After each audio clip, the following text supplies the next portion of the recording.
So just how big is LSU's quarterback edge in the game against Texas A&M? We've got all the details, and you got to see this. It's Locked on LSU. Let's go.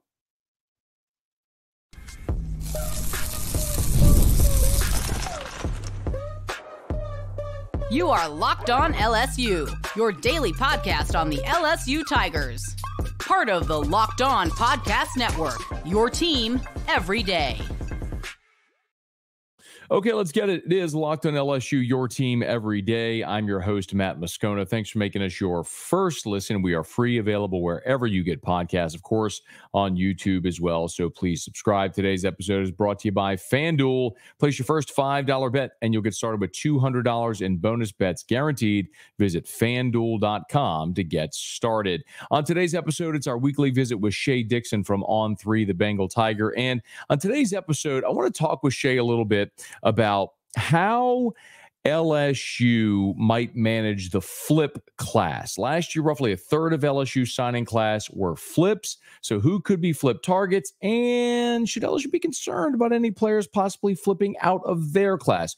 We'll get into that with Shea Dixon coming up here in just a little bit.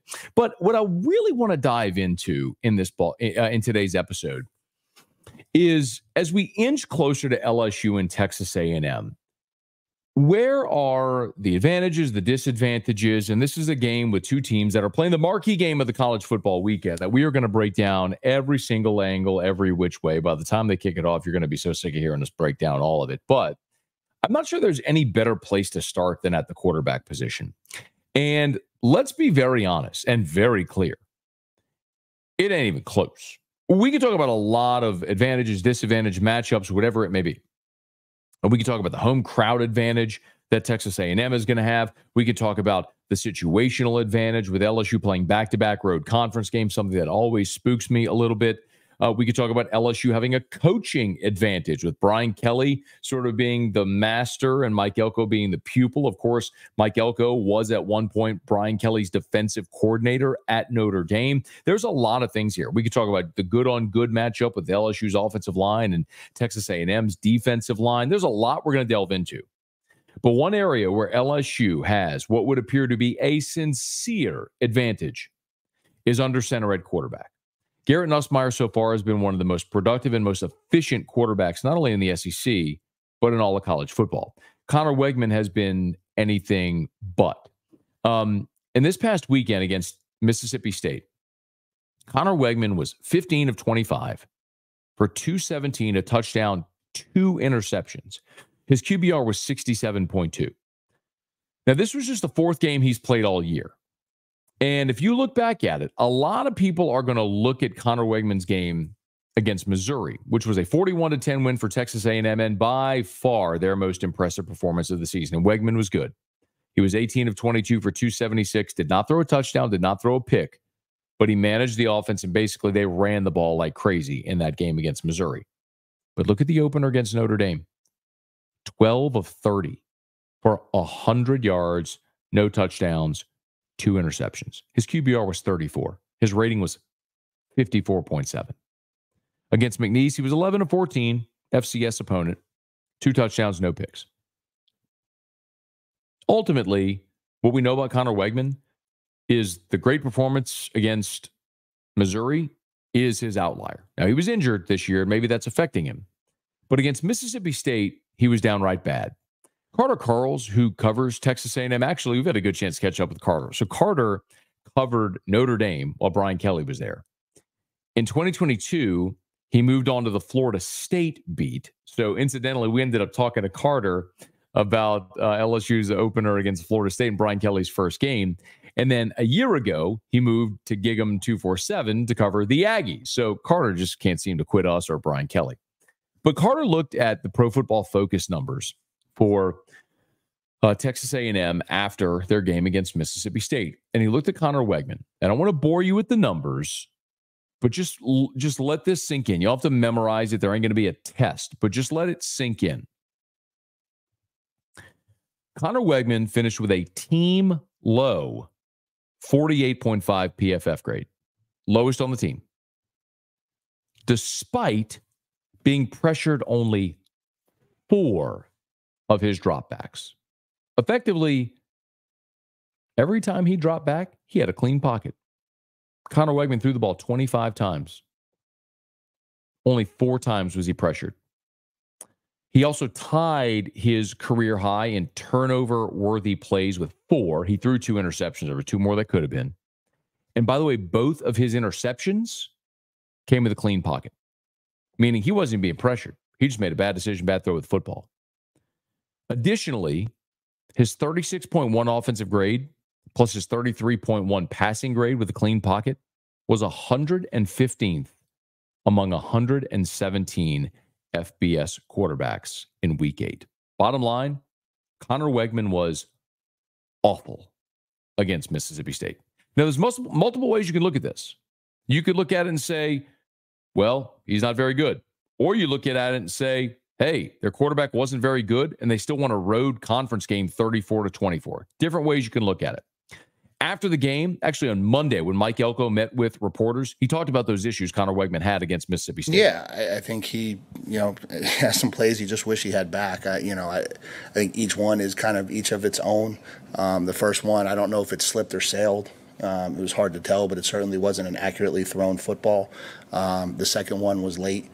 And then I think he just got out of whack with his progression on the other 2 that probably could have been picked. And so, but I also do think like a piece of football is not every throw is going to be right. And so I don't know that you ever come out of a game without things to fix or correct. And so it's kind of where we're at with that.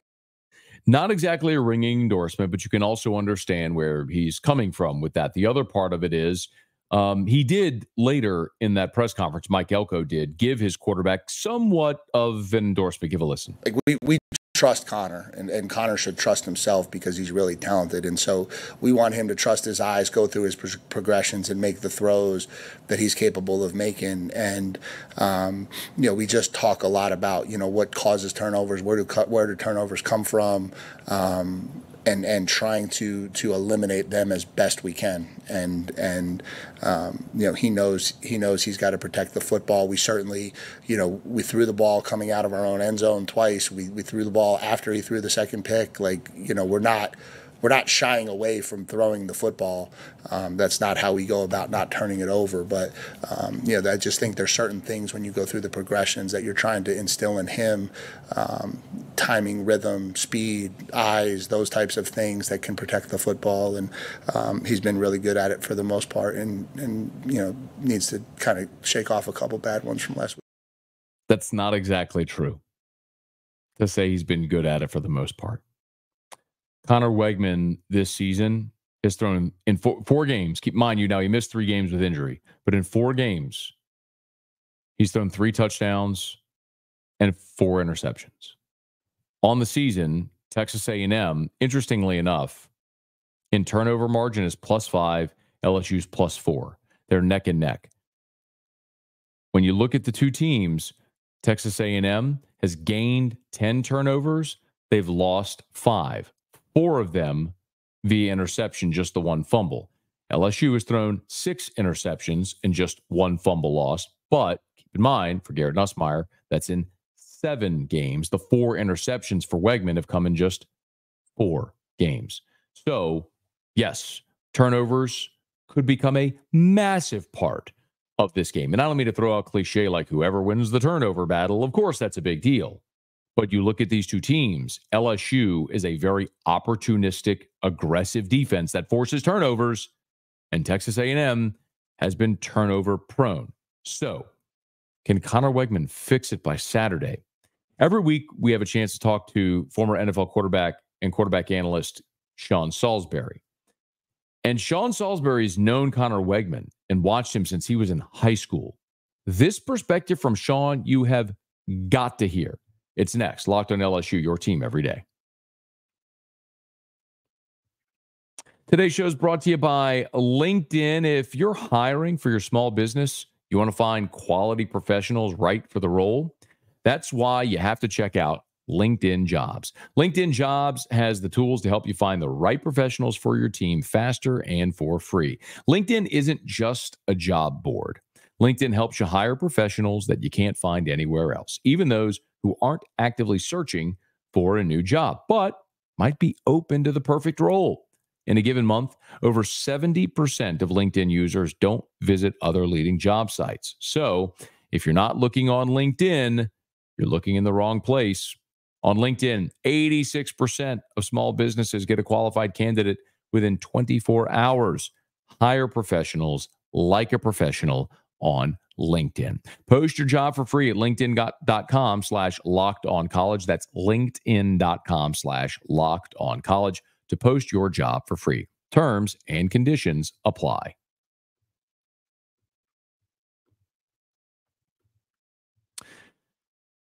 We've talked a little bit about Conor Wegman. And a week ago, if you were here during our chat with Sean Salsbury, you heard him rave and gush about Garrett Nussmeier. If you missed that, you need to go back and check out the episode. Now, I have a chance to talk to Sean Salsbury every Tuesday on my daily radio show after further review. And I spent about 30 minutes with Sean. So if you want to hear the full convo, you can go search after further review on podcast or YouTube, wherever you are. But what I did was I cut down from that 30 minutes about 4 minutes on Conor Wegman that I think you've got to hear. First, Sean is very candid. So Sean lives in, you all know Sean Salsbury, played at Southern Cal, played in the NFL, notably with the Minnesota Vikings, worked on ESPN. He's done movies. He's been everywhere. He does radio now in Houston on Sports Talk 790, and he still trains quarterbacks in Texas. He's very plugged into that scene. So he knew Conor Wegman in high school, saw Conor Wegman play when he was going up against a quarterback that Sean tutored. So he's very familiar with what Conor Wegman was. And honestly, he told me that, look, he thought that Wegman was a guy as a true freshman that could go in and start because he's that kind of talent. Well, it hasn't gone great for Conor Wegman. And Sean Salsbury kind of laid out a little bit of that. Weigman can play. It's a bit shocking. He's got better movement than you see, and maybe the banged-up injuries are preventing it. But there's a confidence missing from his throwing game because when I saw him, he was unflappable. And I still love him. I would, if I was at LSU, I'd anticipate that he's going to start playing better. But the trend is this year he's just been an average player. And, was injured. Then the other kid came in and got him on a winning streak, and they'll stick with him as long as he's playing well. But if this gets out of hand and they're not playing well and he's turned the ball over, they will turn to the other kid because he's an electric talent as well. But I think Weigman can play. I do. And there wasn't anything I didn't like about him, Matty. You know what I'm saying? Yeah. But he has not gotten better. And maybe that's the injuries. Maybe there's a little confidence. Maybe he's still struggling with, trying to roll with this offense. But I do believe he's a good player, and I would expect if I was LSU, he's going to play better because right now he's not a first rounder. Right now he needs another year of school. I think he's a junior or a sophomore after the redshirt year, depending, but 3 years on campus this year, I believe. So it is he can play, but he needs to get that confidence back because he's a far better thrower than we have seen this year. That I promise you. Sean, what's so interesting about that? You heard Sean reference the other kid a few times. The other kid is Marcel Reed, the freshman. So we've detailed how in 4 games, Conor Wegman has 3 touchdowns and 4 interceptions. The one game that he played well was Missouri, but that's the outlier. Marcel Reed started 3 games while Wegman was out. 6 touchdowns, no interceptions. The freshman, Marcel Reed, has, in fewer games, more touchdowns and no interceptions. He's protected the football. Interesting how we've gotten to this point. But I want you to hear this bite from Sean Salsbury. Now, this runs long. This is a couple of minutes. But I posed to Sean Salsbury the question about the Pro Football Focus grade that I just shared with you, where Conor Wegman had his 2 interceptions and his 4 interception or turnover-worthy plays all came against no pressure, and how his grade was so low despite only facing pressure on 4 snaps. Effectively, he was in a clean pocket and couldn't perform. So I asked Sean, what do you make of that? I think you have to do what you do. It's a shocking statistic. Most guys, but what it tells you is, Matty, that when you're playing clean pocket, that it's almost like he operates better in chaos. And I'll be honest with you, was he the number 1 or number 2 pocket quarterback coming out? When I saw him, he was very good at escaping. They ran a lot of RPO and got him on the edge. I mean, they mixed a lot of stuff in. They were multiple formations, and he did everything. I came away from there saying the guy can move too. It's shocking when a clean pocket. So what that tells me is some guys, I mean, we teach quarterbacks these days to playoff schedule, and I see trainers do it all the time. We don't do enough of teaching them clean pockets. I've said this before. We train these guys, and a lot of times make the off-schedule play. When it breaks down, run and bail out early and use your skill set. And then sometimes they're not prepared for a clean pocket. Honestly, I see it all the time. And I've said on your show before, and I'll continue to say it to anybody I train or any quarterback. The greatest quarterbacks in this world, you had one in New Orleans for a long time. They dominate. They make the simple play all the time. The ball rarely hits the ground on the simple play. Then the big one comes up, Mahomes running, Breeze hitting a double move go route. Those things come up. You don't live there. You may rent some space there and lease some of that space. Nobody lives there. Where you live is can you make the ordinary play look ordinary? Some guys make the ordinary play look extraordinary. They'll yank it into the ground one play, throw it wide on another, and then get a first down. And then they'll hit a hole shot where there's like a coffee can size window, and you're like, what in the world? So if I'm LSU, I have to be multiple. I don't know about exotic, but I don't want to give him a look because he is a guy who's a high football IQ guy. At some point in time, you're going to start getting into rhythm with a clean pocket. You just are. Otherwise, you got to take the uniform off and go hand out Gatorade. I mean, and I think Conor Wegman knows that. So if I do what I do and make adjustments. Now, the stat is glaring, but what happens if you're not prepared for what you do and you come out clean, you play a clean pocket and the guy goes 9-9. Well, then you better be prepared to adjust. So for me, it's do my stuff. Would I study, and it's not just him, study, obviously releases and what formations they're going to use to try and clear it. But I would go with what I do. I would pressure, and I would get after him and do what you like to do, because normally those things, and what pressure does, Matty, it means a lot of times man-to-man, a lot of times, unless it's a 4-man or 3-man rush, is it's a one-guy read. And I think we talked about this with Rattler pressure, and it kind of takes decision-making out of it and allows the guy to get back into confidence because, I'm going to beat you on the edge. You pressure, I got that read. Zone and non-pressure clean pockets, you got to work through your progressions. And obviously he's not doing that well, but clean pockets should be like shooting fish in a barrel, and he's not done that. That's why it's so alarming to me how he's playing. But if I'm LSU, I don't come in and completely crap can what's got me here. But you better have different looks and also maybe you show him pressures and that, and then drop into zone, and then you show him zone and drop. I would do a lot of stuff because I can tell you this, I promise, and I've talked to people. The guy he's got some football savant in him. He knows how to read a coverage. So, and I would test him, give him a clean pocket, see how he starts off. He goes 5 for 5, make your adjustment, but always have in your bag what you do well. I don't ever get away from what I do and do well. It's like telling the Baltimore Ravens to hand the ball off to Derrick Henry 3 times. Don't do that. Who would you do run that? It. Yeah. You run it, and then we'll adjust from there until they prove they can stop you. So it's the same thing here. Advantage quarterback play, Nussmeier, but this could be sneaky if you're not. If he finally finds his way, and the reason they got him out of Bridgeland and thought he was a big-time player coming out of high school. It'll be so interesting. Does Blake Baker choose to play coverage, or does he do what he's done so well, which is pressure the quarterback? LSU, number 7 in college football, number 2 in the SEC with 24 sacks through 7 games. LSU didn't record its 24th sack last year until the final regular season game against Texas A&M. So you have an LSU defense that's exceptional at pressuring the quarterback, but you have an A&M quarterback that has struggled against coverage. Clean pockets, he struggles. So do you ramp up the pressure, or do you continue to make him do the thing that he struggled to do? It'll be an interesting chess match on Saturday in College Station. Okay, it's Locked on LSU. Let me knock out our final break. When we come back, our weekly chat with Shea Dixon. 2 things. Number 1, are there players LSU is targeting to flip? And number 2, anybody in LSU's class currently that they should be concerned about flipping on the December signing date? We're talking about it next. It's Locked on LSU, your team every day.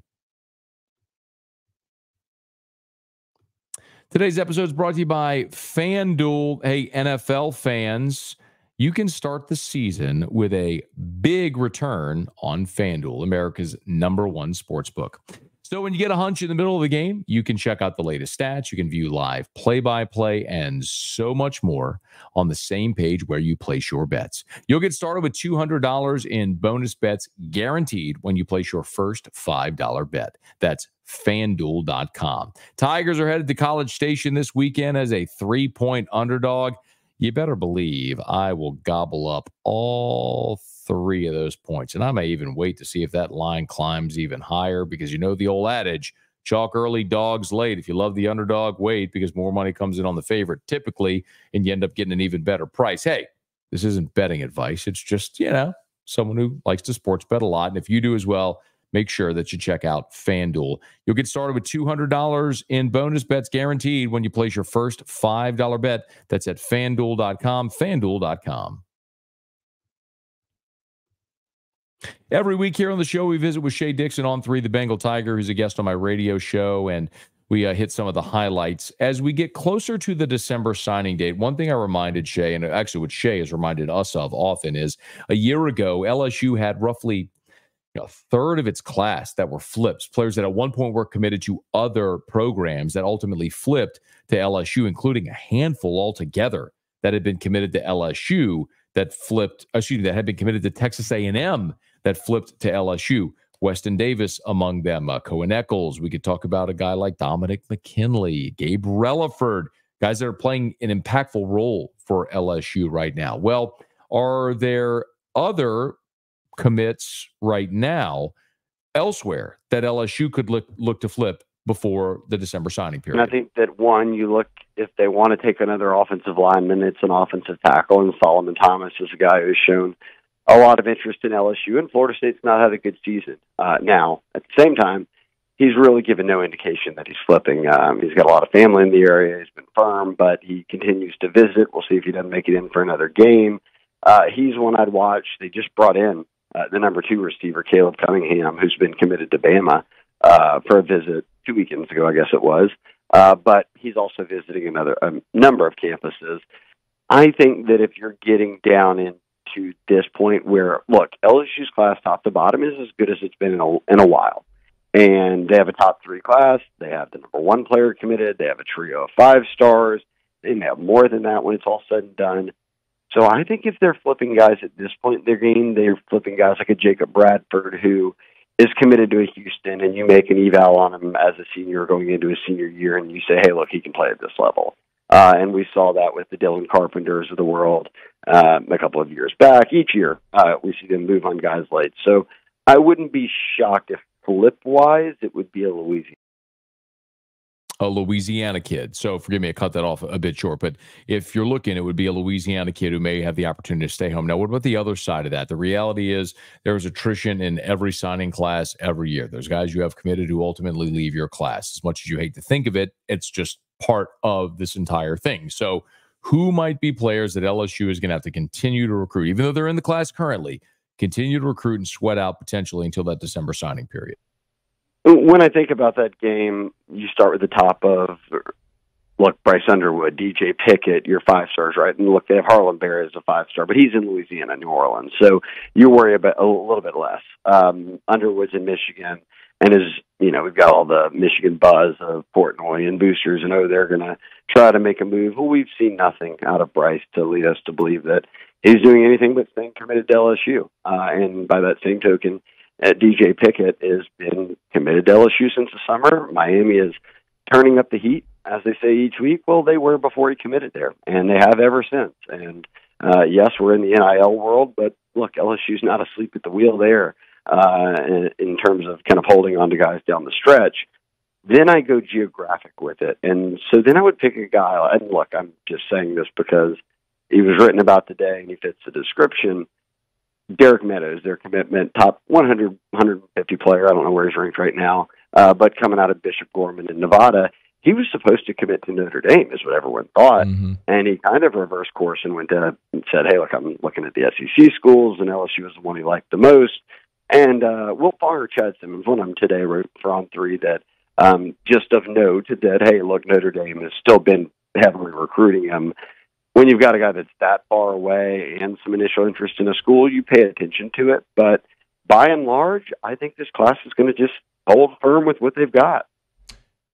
LSU with 27 commits for the 2025 class. Consensus top 5 class in the country, in the composite, the number 3 overall class. And we're getting closer to that December signing date. The biggest fish, of course, Jakeem Stewart, who is going to take his visits. He was up in Eugene for the Oregon-Ohio State game. He will visit LSU for the Alabama game, and he'll also visit the Michigan-Ohio State game. He'll visit Columbus for the Michigan-Ohio State game as well. So LSU will take that one right down the wire. They feel good about it. What a big get that would get. What a giant get that would be to punctuate this class. We'll keep you posted as we move along. Hey, thanks so much for being here with us. Thanks for making us your first listen every day. And also, now that you've made us your first listen, for your second listen, how about you go check out Locked On SEC, our guy Chris Gordy, LSU alum. You can find Locked On SEC on YouTube or wherever you listen to podcasts. Hey, thanks so much. If you're on podcast, please subscribe on your favorite podcast app. Rate us, leave a review. If you're on YouTube, smash that like button, subscribe to the channel, hit the bell so you're notified whenever we post a new video, and let a friend know that if they love the Tigers, we got you here every single day for Locked On LSU, your team every day.